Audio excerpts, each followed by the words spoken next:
এটা হচ্ছে ইলিশ মাছের পাতুরি, অতনুর রান্নাঘর চ্যানেল থেকে দেখে শিখে করা।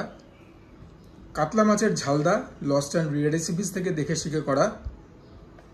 কচুর তরকারি চিংড়ি মাছ দিয়ে, মুসুরির ডাল পেঁয়াজ দিয়ে চিংড়ি মাছ দিয়ে, এখানে দু রকমের ভাজা, এটা হচ্ছে ডালের বড়া রসুন দিয়ে, এটা হচ্ছে আলু এবং পোস্ত ভাজা। আরেকটা উইকেন্ড স্পেশাল লাঞ্চে তোমাদের সবাইকে স্বাগত জানাচ্ছি। আশা করি সবাই ভালো আছো, সুস্থ আছো। সুজয় ক্রনিকলসকে সাবস্ক্রাইব করার পর নিশ্চয়ই দেখছো এবং নিউজ তো নিশ্চয়ই ফলো করছো। জানি না জল কোন দিকে গড়াবে। Of course I am referring to the India Pakistan war. তবে সবার মধ্যে একটা অল্প হলেও প্যানিক দেখা দিয়েছে যে কি জিনিসপত্র পাওয়া যাবে কি পাওয়া যাবে না, সমস্ত কিছু স্টক করে রাখো। তো আমার মনে হয় না এখনই, এটা আমার ব্যক্তিগত ওপিনিয়ন, যে আমার মনে হয় না এখনই এটার কোনো দরকার আছে। সেন্ট্রাল থেকেও তো একই কথা বলছে এবং আমাদের মাননীয় মুখ্যমন্ত্রী মমতা বন্দ্যোপাধ্যায় উনিও বলেছেন যেন মানে দাম না বাড়িয়ে দেওয়া হয়, কারণ তার কোনো কারণ এখনো হয়নি। সুতরাং দুই সরকারকেই আমি এখানে সাধুবাদ জানাবো। চলো এবার খাওয়া দাওয়াটা স্টার্ট করি। এই কথাগুলো তো আমি বলবোই, খাওয়া দাওয়া করি বা না করি, এই মানে ইস্যুগুলো অ্যাড্রেস করাটা ইজ ভেরি ইম্পর্টেন্ট। ভাজা দিয়ে খাওয়ার জন্য আমার প্রথমে ইচ্ছা ছিল একটুখানি ঘি দিয়ে ভাতটা খাওয়ার, বাট অ্যালাস সেটা হচ্ছে না, কেননা ভাজাগুলো একটুখানি ঠান্ডা হয়ে গেছে। এবার কেমন ঠান্ডা হয়েছে, আমার খেতে নামার কথা যেটা ছিল তার থেকে আধ ঘন্টা আমি দেরিতে নেমেছি। Usually I am absolutely punctual, কিন্তু আজকেরটা কিচ্ছু করবার ছিল না। ওয়াশিং মেশিনে জামা কাপড় কাচতে দিয়েছি জিম থেকে এসে, হঠাৎ করে দেখি যে ওয়াশিং মেশিন মানে কি বলবো গন্ডগোল করছে, কাঁচাটা মাঝপথে থেমে গেছে। তো প্রথমেই আমার দরকার ছিল যে মানে টেকনিশিয়ানকে ফোন করা, যিনি বাড়িতে এসে ইনস্টল করে দিয়ে গেছিলেন। আমি সেটা না করে প্রথমে যখন নিজে কারিগরি করতে গেলাম, দেখলাম কিছু হলো না, যাকে তাই রইলো। তারপর ওনাকে ফোন করলাম, উনি আবার কিছু আমাকে মানে প্রসিডিওর বললেন, আবার চালিয়েছি। মেশিন ঠিক আছে, ঠিকঠাক চলছে, বাট এটা করতে গিয়ে আধ ঘন্টা আমি লস খেলাম এবং হারালাম। ঘি দিয়ে গরমা গরম ভাত খাওয়ার মজা ভাজা দিয়ে, কিন্তু কিছু করবার নেই। রাত্রিবেলা খাবো, সেটা অবশ্য তোমাদের সঙ্গে শেয়ার করতে পারবো না, সো মাই অ্যাপোলজিস। প্রথমে ডাল দিয়েই খাই। আরে বাহ, পেঁয়াজ রসুন দিয়ে তৈরি করেছে। পেঁয়াজের ডালটা আমাদের বাড়িতে একটা হয়, সেটাও এরকমভাবেই হয়। একটু চিংড়ি মাছ গেছে, লঙ্কাটাকে ডলে নিই। সমস্ত খাবার দাবারই অল্প বিস্তর ঠান্ডা হয়েছে, বাট এখন আর কী করা যাবে, এটা তো মানে একটা আনফোরসিন সার্কামস্ট্যান্স।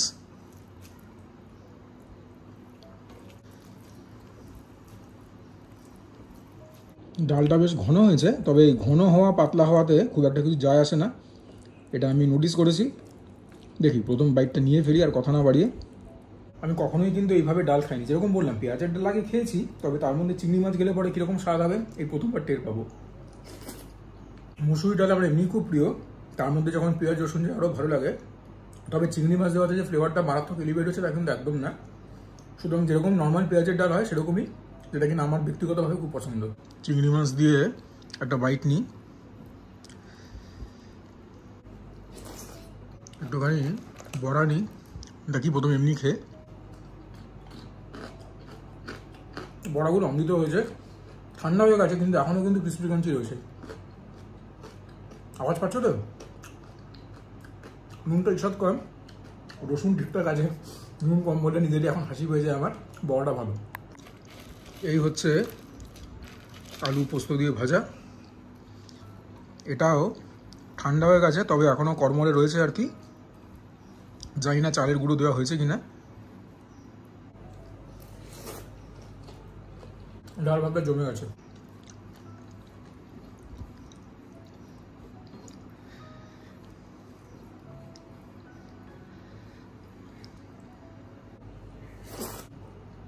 এইবারে খাবো হচ্ছে কচুর তরকারি।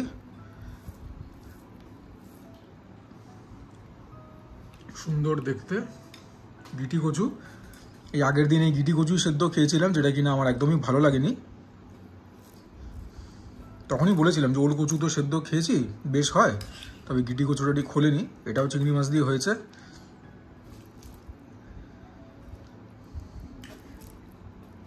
নারকেল কুচি গেছে,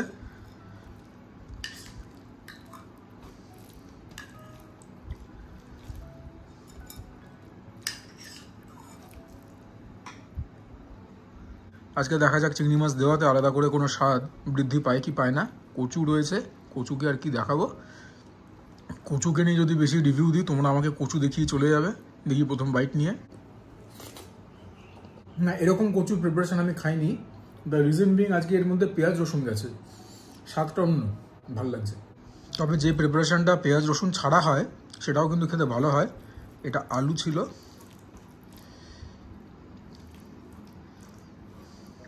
মাছগুলো দিয়ে একটুখানি বেশি খাবো দেখে 2 গ্রাসেই শেষ। মিলিয়ে ঝুলিয়ে কচুটাও ভালো হয়েছে, একটু নতুন নতুন হয়েছে, তবে হ্যাঁ গুড।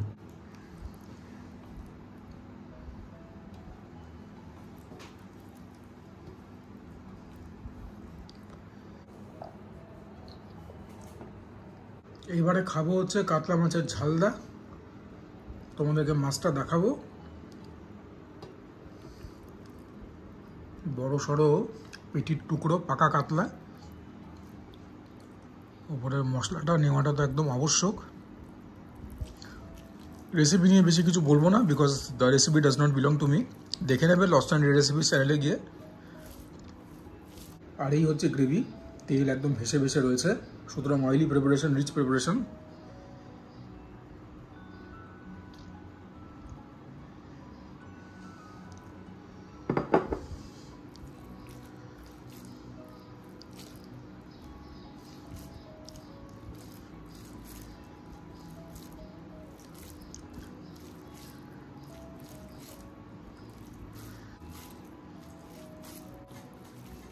আর আমি যে এখন ভাতটা মাখছি, বেশ সুন্দর একটা অ্যারোমা পাওয়া যাচ্ছে।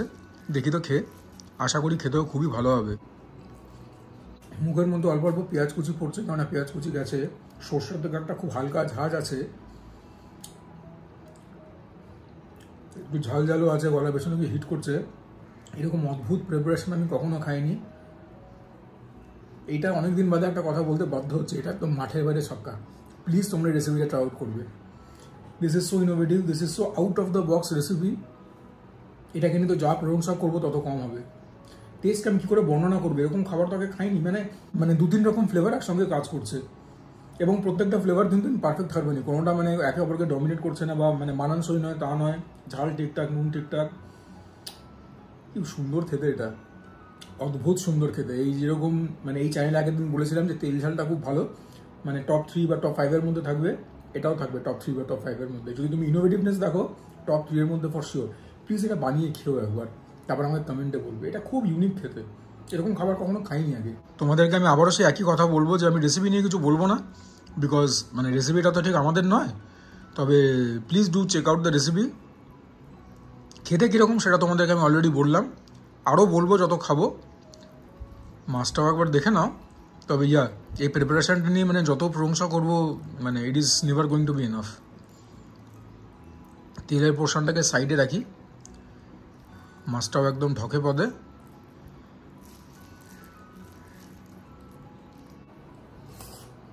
প্রিপারেশনটা সিরিয়াসলি গুড, একদম উংলিয়া চাটতে রয়ে যাবে। এটাকে আমি বর্ণনা করছি না, আমি জাস্ট খাই, তোমরা এনজয় করো। যতক্ষণ না তোমরা নিজে বানিয়ে এটা খাবে ততক্ষণ বুঝবে না এর মজা।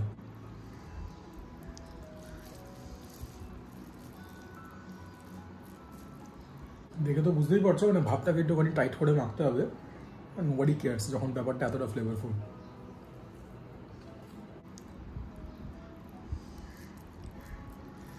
মাছটাও যেরকম চমৎকার, না সেটা বলবো না, মাছটা যা চমৎকার চমৎকার, কিন্তু প্রিপারেশনটা থেকে অনেক গুণ বেশি চমৎকার।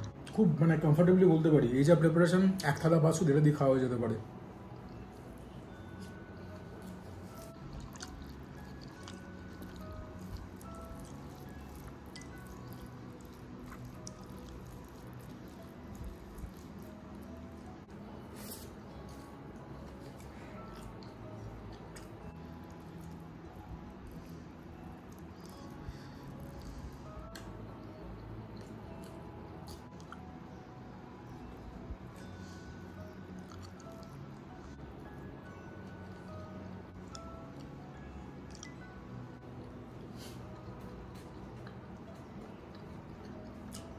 লাস্টলি ইলিশ মাছের পাতুরি, আজকের অন্তিম আইটেম। ইলিশ মাছের কোল, মানে ইলিশ মাছের পেটি আর কি। গায়ের মধ্যে যে সর্ষে ফর্ষে লেগে আছে সেগুলোকে তো নিয়ে নেওয়াটা আবশ্যক। জানি না বাবা আবার ঝাঁজ পাবো কিনা। আগের দিন তো ভাপা ইলিশ খেতে গিয়ে আমি একদম নাজেহাল হয়ে গেছিলাম।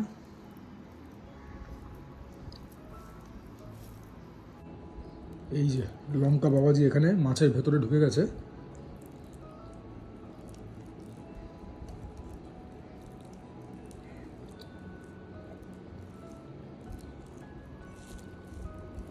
আমি কিন্তু ইলিশ পাতুরিও বোধহয় প্রথমবারই খাচ্ছি, জানি না আগে কোনো অনুষ্ঠান বাড়িতে খেয়েছি কিনা আমার ঠিক মনে পড়ছে না, মোস্ট প্রবাবলি না। তবে যেটা আমার মনে হচ্ছে সেটা হচ্ছে যে মশলাটা একটুখানি কম হয়েছে, অ্যান্ড মোস্ট ডেফিনেটলি তেলটা একটু কম হয়েছে, সর্ষের তেলটা একটু কম হয়েছে। এনিওয়েজ, যা হয়েছে তা হয়েছে। দেখি প্রথম গ্লাসটা নিয়ে। আর ভেবো না ভুলে গেছি, এখনই বলছি যে এত ভালো ভালো খাবার খেতে পাচ্ছি সবই ঈশ্বরের জন্য। না, ওই ভাবার মতো সর্ষের সেই ঝাঁজ নেই, সর্ষের ঝাঁজ আছে বাট সেটা খুব কমফোর্টেবল, অল্প টক আছে, বোধহয় দই গেছে। এটা খেতে অন্তত আমার ভাপার থেকে ভালো লাগছে। এটা মানে এটা তো ম্যান টু ম্যান ভ্যারি করবে, মানে পার্সন টু পার্সন। তবে যেটা হয়েছে ইস্যু এই আজকের প্রিপারেশনটার সঙ্গে, সেটা হচ্ছে মশলাটা ভীষণভাবে কম পড়েছে, মশলাটা কম পড়েছে, তেলটা কম পড়েছে, ওর জন্য একদম ড্রাই লাগছে খেতে। সো মাছ যে গিলতেও অসুবিধা হচ্ছে খানিকটা। তবে মানে যেটা বুঝলাম, মানে এই প্রিপারেশনটা আমি খেতে পারবো। ভাপাটা যেরকম ঠিক মানে আমার জন্য নয়, এইটা সেরকম না, এটা আমি মানে ম্যানেজ করে নিতে পারবো। বলার বক্তব্য একটাই যে যারা আমার মতো সর্ষের ওই মানে তীব্র ঝাঁজ সহ্য করতে পারো না, তারা ভাপাটাকে এড়িয়ে চলো। স্পেশালি যেরকমভাবে অতনুর রান্নাঘর চ্যানেলে দেখানো হয়েছে, আর মানে এটাও তো ওনার চ্যানেল থেকে দেখে শিখেই করা, এইটা কিন্তু মানে অনেক বেশি ম্যানেজেবল। মাছ দিয়ে একটা বাইট নিই। সরি, হ্যাঁ, মানে ইলিশ মাছ দেখার জন্য হয়তো তোমরা অপেক্ষায় ছিলে এবং তোমরা দেখতেও পাচ্ছ, বাট ভাত সেরকম দেখাতে পারবো না, কেননা মশলাটা একটুখানি কম, যেরকম বললাম। তবে আজকে ম্যান অফ দ্য ম্যাচ খেয়ে এটা বলার তো অপেক্ষা রাখে না। যারা ভিডিওটা দেখছো তারা জানো ঝালদা নিজেকে যে লেভেলে নিয়ে গেছে, মানে ধরাছোঁয়ার বাইরে, এটা হল অফ ফেম ক্যাটাগরিতে ঢুকে গেছে। মাছটার মধ্যে যেরকম বলেছি, দেখো বারবার একই কথা এর জন্য বলা যে আমার সব ভিডিও যে সবাই দেখবে তার তো কোনো মানে নেই। মাছটা মানিকতলা বাজার থেকে কেনা, 1 কিলো 350 মাছ ছিল, বোধহয় 1700-1800 টাকা করে কিলো নিল। এটা একটুখানি মানে কি বলবো পদের, মানে একটুখানি পদের। Nothing to rave about, nothing to go gaga about, but মানে এখন এর থেকে বেটার ডিলস আমরা আর পাবো না কলকাতাবাসীরা। বলে বিক্রি করেছে বাংলাদেশের মাছ, আমার সেরকম কোনো আদিক্ষেতা নেই বাংলাদেশ বলে, খেতে ভালো হলেই হলো। দুঃখের বিষয়, ভাতটা এখন পড়েই থাকবে, আর কিছু করবার নেই, মাছটা খেয়ে উঠতে হবে।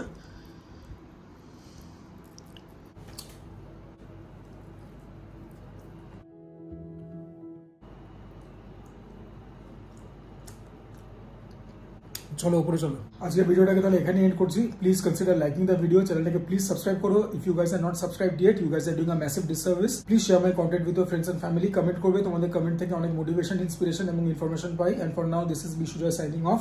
সবাই ভালো থেকো, সুস্থ থেকো, জমিয়ে খাওয়া দাওয়া করো, তার সঙ্গে ওয়ার্কআউট করো, বিকজ দ্যাট ইজ ইম্পারেটিভ। কি এখনো ওয়ার্কআউটটা করবে না? যাও যাও যাও, এক্ষুনি যাও, গিয়ে ওয়ার্কআউট করো, জিমে গিয়ে মেম্বারশিপ নাও।